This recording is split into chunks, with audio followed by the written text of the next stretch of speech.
శుభోదయం. ప్రభువైన యేసుక్రీస్తు నామములో వందనాలు తెలియజేస్తూ పరిశుద్ధమైన దేవుని గ్రంథములో నుండి మార్కు సువార్త 12వ అధ్యాయము 29వ వచనం. అందుకు యేసు ప్రధానమైనది ఏమనగా, ఓ ఇశ్రాయేలు వినుము, మన దేవుడైన ప్రభువు అద్వితీయ ప్రభువు.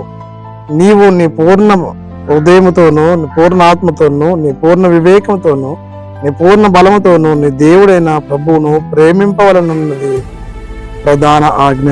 రెండవది, నిన్ను వల్ల నీ పొరుగువారిని ప్రేమింపవలనది రెండవ ఆజ్ఞ. వీటికంటే ముఖ్యమైన ఆజ్ఞ మరి ఏది లేదని అతనితో చెప్పాను. ప్రార్థన. పరిశుద్ధుల ప్రేమ గల తండ్రి, వందనాలు స్తోత్రాలు చెల్లించుకుంటూ వాక్యం ధ్యానిస్తుండగా ఈ సన్నిధి మాతో ఉంచి నడిపించి మన యేసే నామంలో ప్రార్థించడానికి వేడుకొంచున్నాం తండ్రి. ఆమేన్.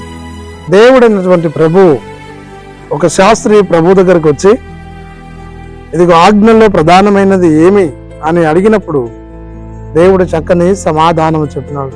నీ పూర్ణ హృదయంతో, పూర్ణ ఆత్మతో, పూర్ణ వివేకంతో, పూర్ణ బలంతో దేవుడైన యెహోవాను ప్రేమించాలి. అది మొదటి ఆజ్ఞ. అతను ఈ విధంగా తెలియజేశాడు, నేను అది చేస్తున్నాను, ప్రేమిస్తున్నాను.